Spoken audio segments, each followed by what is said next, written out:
Ya pemirsa, majalah dinding atau mading yang marak di era 90 hingga 2000-an mulai digencarkan kembali oleh para pelajar SMK Negeri 1 Batang.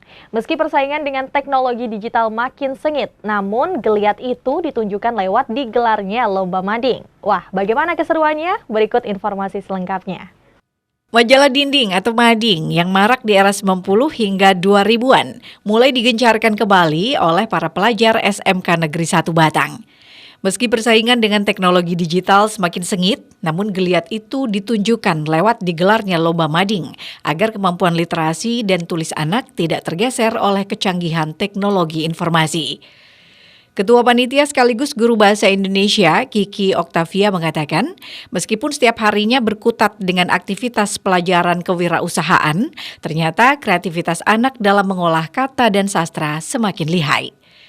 Dari tata letak, redaksi, dan konten dibuat sendiri. Mereka memiliki potensi yang diibaratkan berlian terpendam dan perlu diberi ruang berkarya.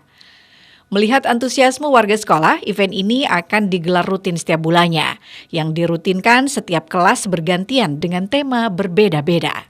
Kegiatan pembuatan mading kelas dalam rangka memperingati bulan bahasa bulan Oktober. Kita mengambil tema mewujudkan pelajar bermartabat dengan literasi.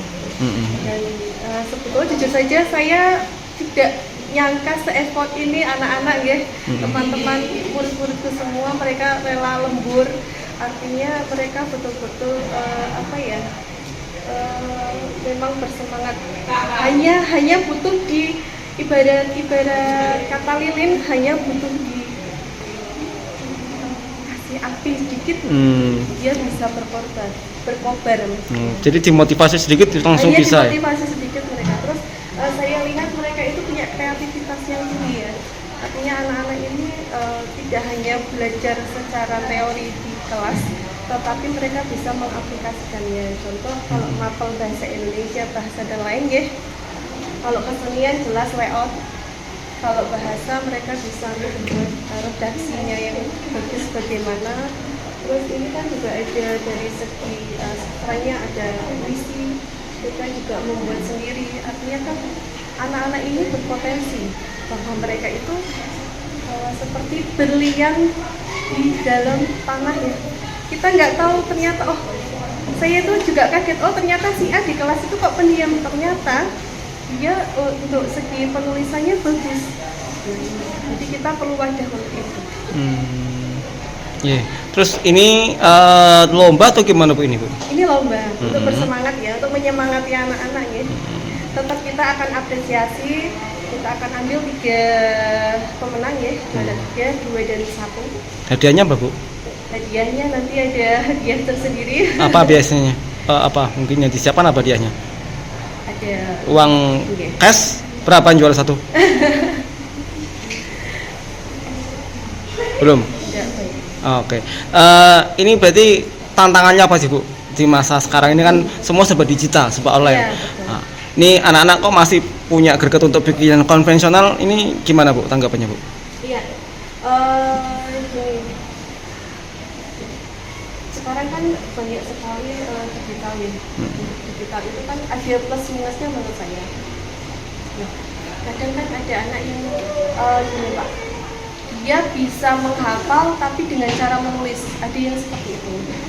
Salah satu perwakilan peserta, Farela kelas 10 DKV 1 mengungkapkan, madingnya berjudul Tekad atau Tempelan Karya DKV 1 bertema Ada Jawa. Ia tidak mempermasalahkan dengan digitalisasi karya sastra, namun tetap saja ada sisi lebih dan kurangnya. Terkait bulan bahasa, ia menyayangkan penggunaan tata bahasa Indonesia yang diucapkan bercampur bahasa daerah Jawa. Seorang pembaca yang bermartabat. Apa ini? Judulnya apa? Sini. Apa? Nareswara Arutala. Apa itu artinya? Nareswara bermakna orang bermartabat yang punya bakat menulis atau seni, sementara Arutala bermakna cita-cita tinggi dan mulia seperti rembulan. Ini isinya apa aja ini? Di sini ada salam redaksi. Terus? Cerpen, puisi, ini berita utamanya, ini artikel, terus opini dari mading kami. terus ada poster, dan ini makna dari judulnya. Maknanya apa tadi? Nareswara bermakna orang bermartabat yang punya bakat menulis atau seni. Arukala bermakna cita-cita tinggi dan mulia seperti yang Ini artikelnya apa aja ini kalau boleh tahu nih?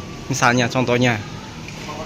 Sampai sini, Bu. Sampai sini, Mbak. Nah, isinya apa? artikelnya isinya tentang rendahnya minat literasi di Indonesia. Kenapa ambil tema itu? Soalnya karena tuh di Indonesia kan yang kayak minat bacanya itu rendah gitu. Jadi kita bikin yang ini agar pelajar itu tahu betapa pentingnya itu membaca. Beragam event lain juga digelar untuk memeriahkan Oktober sebagai bulan bahasa. Di antaranya workshop revitalisasi perkabaran sekolah, parade karya sastra, penerbitan buku, dan juga uji kompetensi bahasa Indonesia. Robani, Batik TV melaporkan.